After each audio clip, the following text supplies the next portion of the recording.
All right, check this one out. Imitation kills.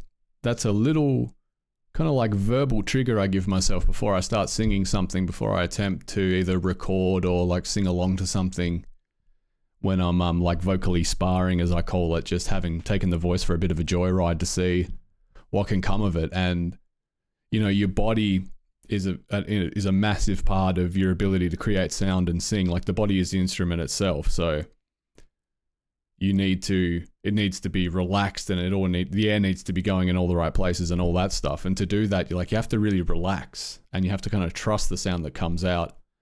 And I've realized I've always been judging the sound that comes out because I've always been trying to imitate something or recreate something that I used to enjoy or I've seen other people enjoy. It'll just, I'll try and get the sound happening in my head, which is that's not the way to sing.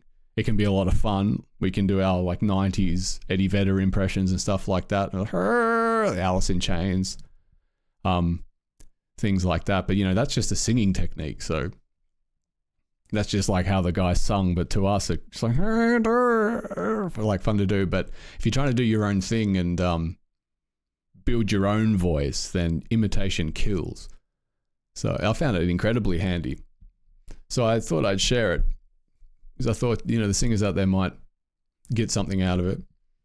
It's definitely better to just trust the first note. You've got to get past that fear, that social embarrassment, that fear of social embarrassment that, you know, if you sound ridiculous, you're going to get laughed at. Like, you know, it's just a fear.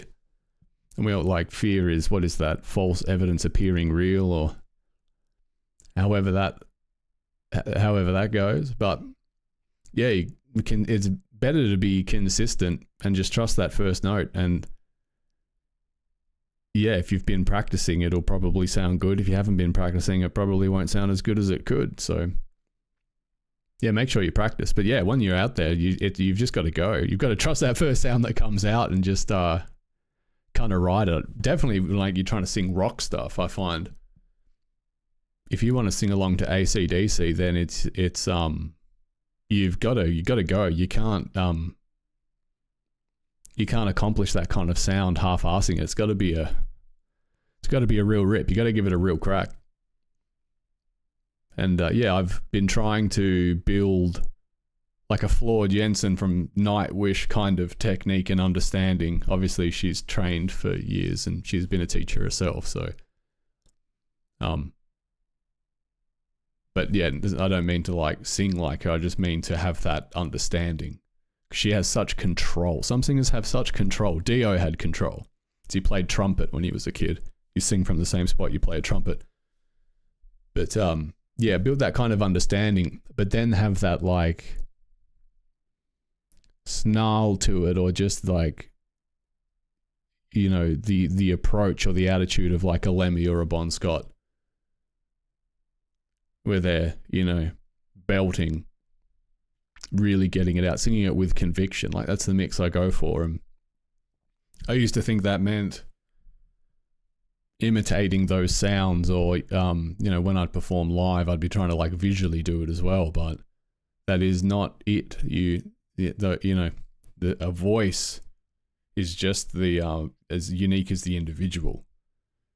So imitation will kill your individuality. Like it's good to have inspirations and the bits you steal.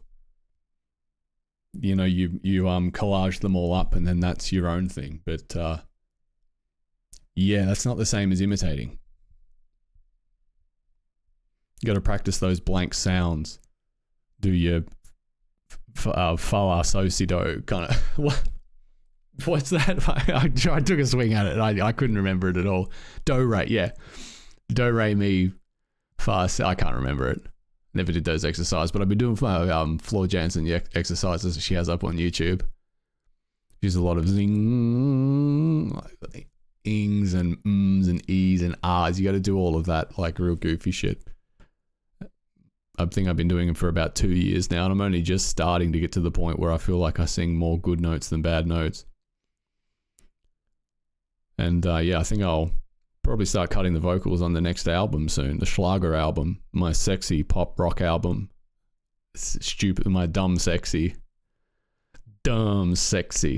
rock album. Because I think I've kind of built the voice that I want to build, and yeah, then want to take it for a bit of a joyride on a record.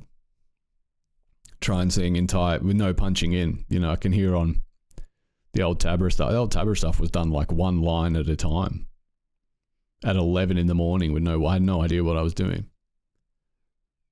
Yeah, it's taken ages for me to build my voice. Well, it's taken me ages, but I've only been working at it for the like last 2.5, 3 years really consistently, like 5, 6, if not 7 times a week, every day. But yeah, all of it would mean nothing if you still get up there and try and imitate something. So just remember that imitation kills. Relax. Don't be afraid to sound like yourself. The best version of whatever you've got going on is better than imitating, someone else. I mean, yeah, we've already got Airborne. We don't, we already had AC/DC. We didn't need another one. Anyway, imitation kills, folks. Remember that. I'll see you next time.